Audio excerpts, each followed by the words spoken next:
este momento el Medio Oriente está atravesado por un conflicto mayúsculo que conlleva serios riesgos no solamente para la zona, sino para la humanidad toda.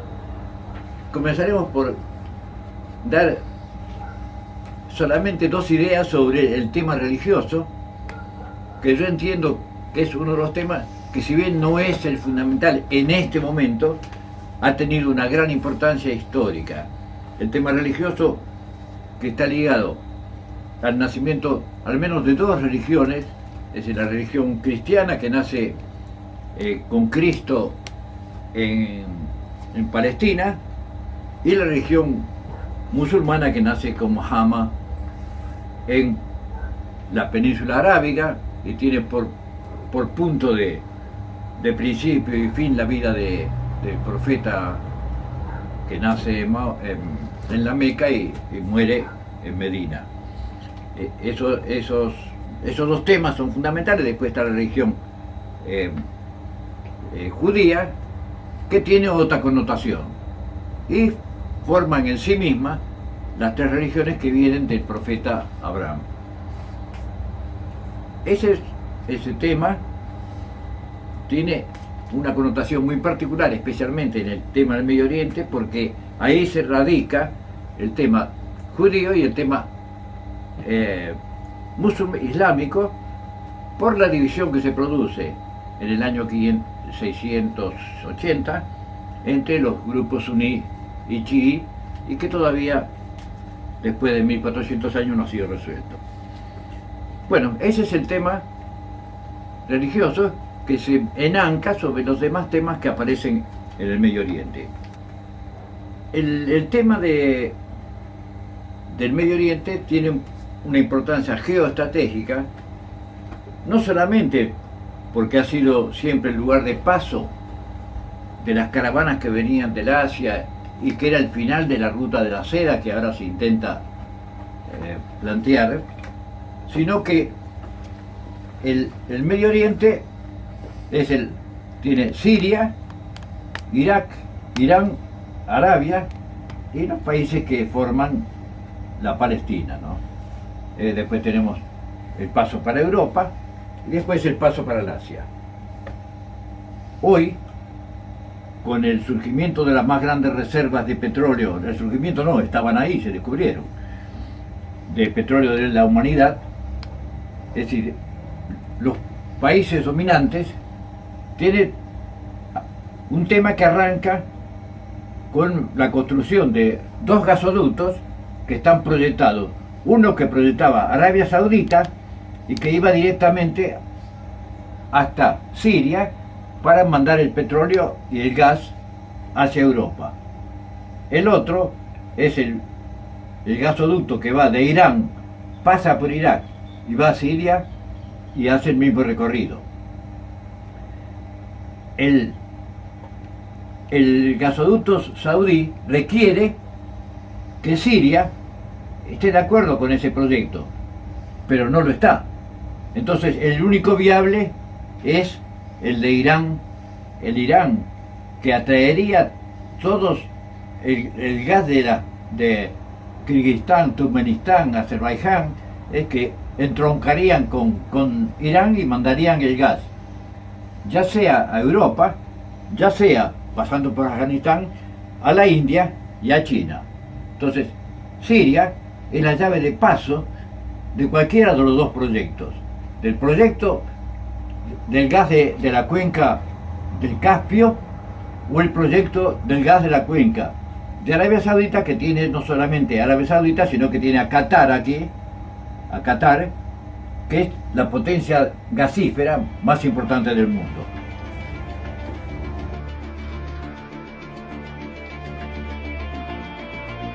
Bueno, el manejo de los recursos petrolíferos de esta zona está dentro de los proyectos de dominación tanto de Europa como de Estados Unidos. Y ya lo habían hecho en Libia, lo habían hecho en Irak y lo habían hecho en Afganistán. Y ese mismo plan lo tenían para Siria, que termina en una estación distinta. porque el ejército de Siria y el pueblo sirio se resistió. Y entonces comenzó a jugarse un nuevo papel. Es decir, aquí hay dos bases rusas, en Tartus y en Latakia, y también hay intereses turcos que tienen en la zona esta, es decir, una zona con 20 millones de turcos, con los cuales están en guerra hace más de 30 años. Eso, los kurdos turcos, los kurdos sirios, los kurdos iraquíes y los kurdos iraníes, en sí mismos formarían eventualmente una nación independiente. Entonces, eso ya da un conflicto que se viene desarrollando desde hace muchos años, en algún momento se va a resolver. Pero todo esto ha hecho que se agregue esta situación de conflicto con los kurdos, se agregue al tema general.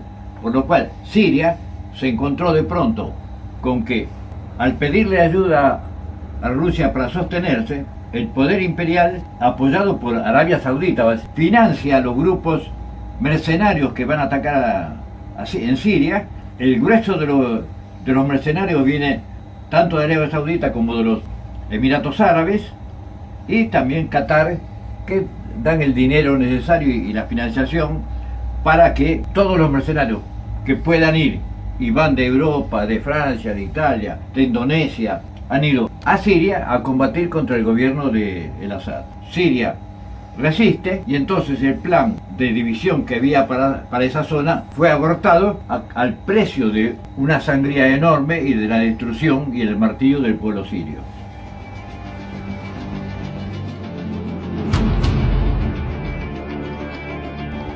El conflicto va a comenzar ahora que va a ser derrotado el Estado Islámico. El Estado Islámico va a ser derrotado inexorablemente.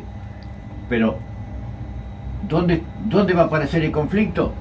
Y por los intereses geopolíticos de las grandes potencias, ¿sí?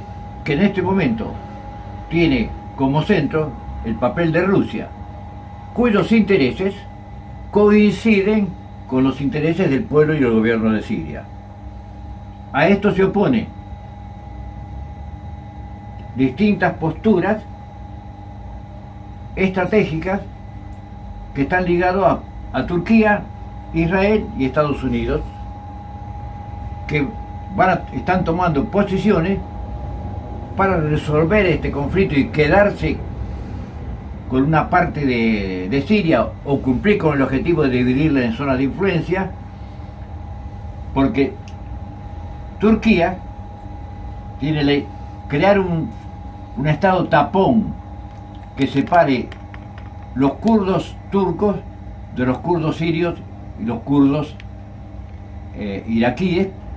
Estados Unidos, que está tomando posiciones en la frontera sur, cerca de Amán, cerca de la frontera sur, que es aquí, en un pueblo que se llama Tal Amt, que han puesto una base ya, y hay noruegos y hay ingleses y Estados Unidos, pero han puesto una base que está en contra de las normas internacionales porque no fueron llamados, han invadido el país. Israel, que tiene el Golán ocupado, el Golán que es sirio ocupado, pero el Golán sirio ocupado tiene también una contrapartida del Golán sirio que está ocupado por Siria, y donde las fuerzas de resistencia popular libanesas, Hezbollah, se están haciendo fuertes. Entonces Israel no tiene ningún interés en que el Golán sirio esté poblado de fuerzas tanto de Hezbollah como de Irán, que está participando activamente en el apoyo al gobierno de Siria. Entonces el conflicto es un conflicto mayúsculo y recién comienza, porque se va a definir, no se sabe cómo, con la lucha a veces solapada y otras veces directa de Turquía, de Estados Unidos y la Comunidad Europea, y de Rusia. Ahora bien, las alianzas que se establecen con los distintos sectores, incluso con el sector de Arabia Saudita, es decir, son muy volátiles, y son cambiantes.